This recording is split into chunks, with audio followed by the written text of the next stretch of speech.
Hello again, you're watching The Entrepreneurial Edge. I'm Chris Bishop. For show updates, you can follow us on Twitter. Our handle is EntrePEdge. Plus, you can email us on entrep@abn360.com. Now, still in the studio with me, I have Herman Mashaba, the founder of Black Like Me, the hair care product that made you your fortune. Where did you see the gap? What happened is just before I got married, we were making preparations for our big day with Connie, and my hair always quite difficult to manage. And I went to a salon. Salons were beginning to mushroom in and around Pretoria, so I went to a salon and I had a perm. Oh God, what a find, you know. But at the time, actually never thought I'll get an opportunity to sell these products. Fate works it out. One day I'd come across, because I used to buy papers every day looking for new opportunities. One day I find a company looking for a commission sales rep selling hair care products. And I actually contacted them from here in Sandton. My wife, Connie, used to work for Southern Sons here. And we were coming from Soshanguve looking for a house. So I dropped her here and then went into Sandton City to phone. And I was lucky, these guys came, let's talk. And within 2 months of selling this hair care products, I dropped everything else. I could really see it's a gold mine. I mean, I had problems at the time challenges when I was still selling linen and glasses and so forth. You always run out of clients because of my market being restricted by the past laws.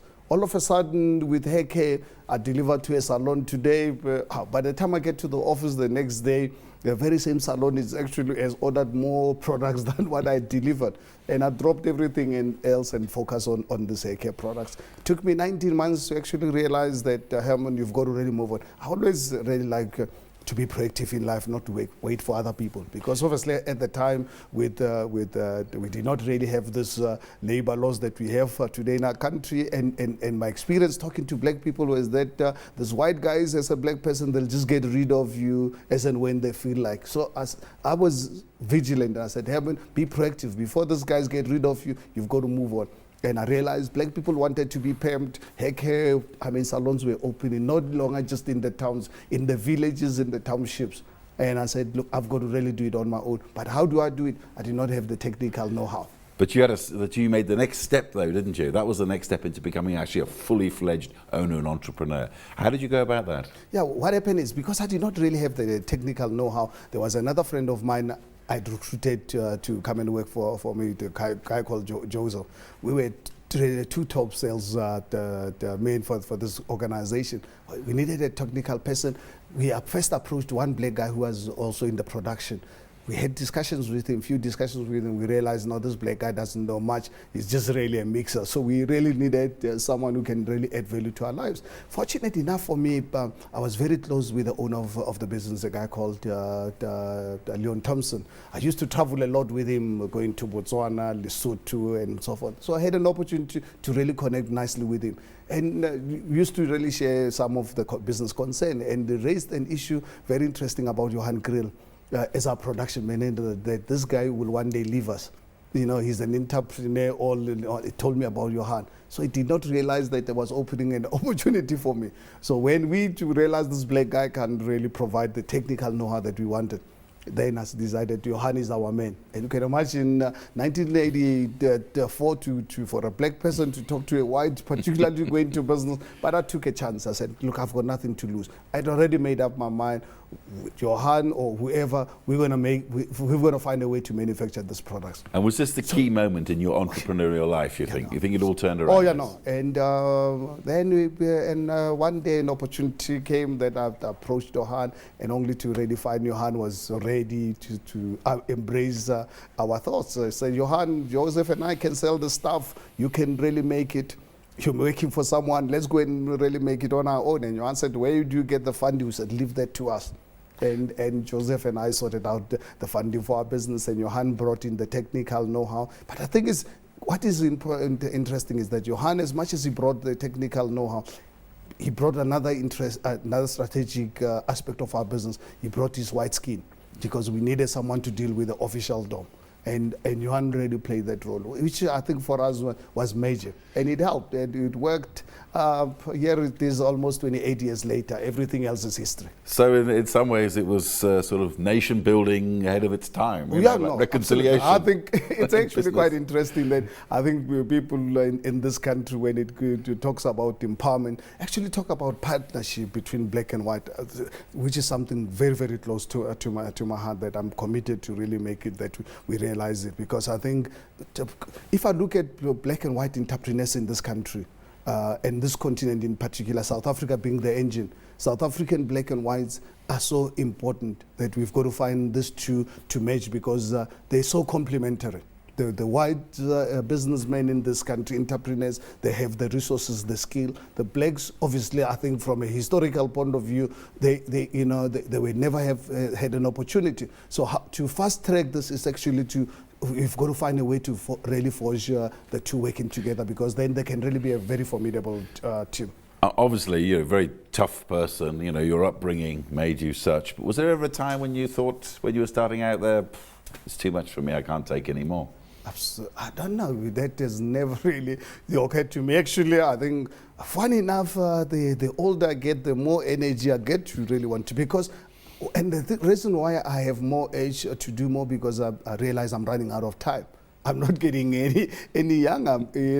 I really look at it. It's actually quite scary to think that I've got 20, 30 years of my working life, whether I like it or not. That's obviously the act of God. So what can one achieve in 20 or 30 years? Because the challenge that this country faces requires generations.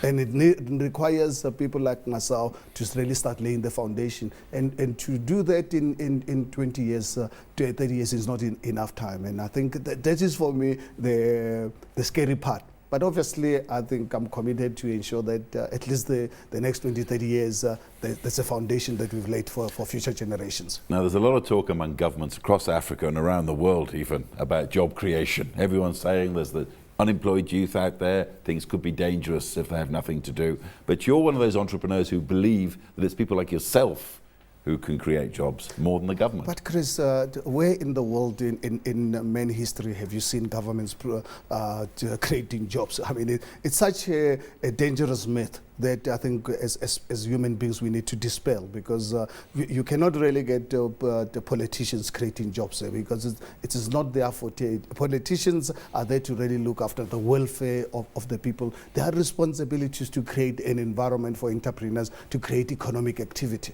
It is not for them to create jobs. The creation of jobs is not something that people do it because they've got a good heart or they have good meanings. No, it happens because of economic activity. So what you must do as a politician, create an environment for those that want to make money to create economic activity. In the process of them creating that economic activity, then there'll be employment of other people.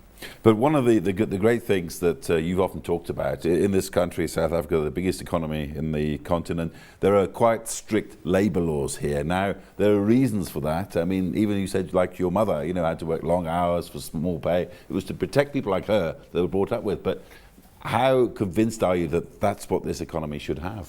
Well, I think Chris, it's not really a question of really coming out with legislation to really deal with economic activity. What you do as government, empower your people, give them the best education ever, make them the best they can really be.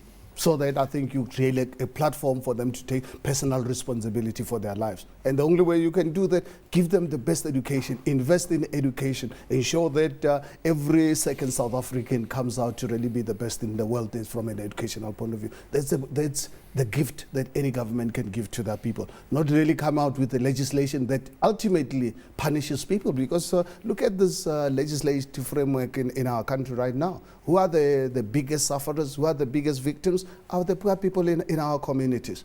It's not the businessmen. The businessmen, obviously, you will adapt your business in relation to what's happening around you. What do you think should be done instead? As an entrepreneur? What I'm saying is let the government create an enabling environment for the entrepreneurs. Let them, in the short, long term, spend as much money on education. Good education, not a political education where you're playing a political game. Provide education so that I think our people can really be self-sustaining. Now, you're a member of like a new wave of black entrepreneurs across the continent, not just here in South Africa. How sort of disappointed or otherwise are you when you look around at perhaps some of the, for want of a better word, materialism that's going on at the moment? Is often mentioned on the news bulletins, but what's your feeling about this new wave of entrepreneurs? You know, I think as a society, as a country, let us not really lose the fact that the only way you can create entrepreneurs is to encourage them to really be the best, allow them to make money. They can make as much money as the banks can take it. Absolutely nothing wrong, as long as they operate within the legal framework, they pay their taxes and they do all the beautiful things. Encourage them to be socially conscious of their environment and people around them. But don't discourage them from making money, because they are making of money. That's what creates economic activity, which ultimately empowers other people around. That is why I believe very strongly, as part of something that I actually like about the Black Economic Empowerment Act as it stands right now, this aspect about our social conscience. That I think us as business people we must be encouraged, not punished. We must be encouraged to really be socially conscious. And let us not start such a process when someone is already working. Let's really make sure that it's part and parcel of our education. From the time the child goes to school, let's make sure that this becomes part of their cycle. But at the same time, allow them to make money as much as the banks can actually. And your children, will they be entrepreneurs as well? I don't know. I mean, I've actually just last night I had over dinner with my kids. We're talking about this, and unfortunately, every time I raise this issue, that's when that's when I upset the discussion. So for now, my kids are still young. I'll leave it to them to really decide. The only thing that is not negotiable in my house is education, where I'm saying, kids, you know what? You can go and work anywhere in the world you want to work, or if you decide not to work, it's your choice. But obviously, if you're going to be in my house and you want me to support education, for me, it's obviously not negotiable. And who would be your entrepreneur that you'd look up to in life, in the world? In the world, I think, because I was born and brought up in an environment where there were no role models. That's why I decided to become my own role model, looking at it. We used to. I was born and brought up in an environment where political people were our role models, because we wanted to really be the free, the Mandelas and the Susulus of this world.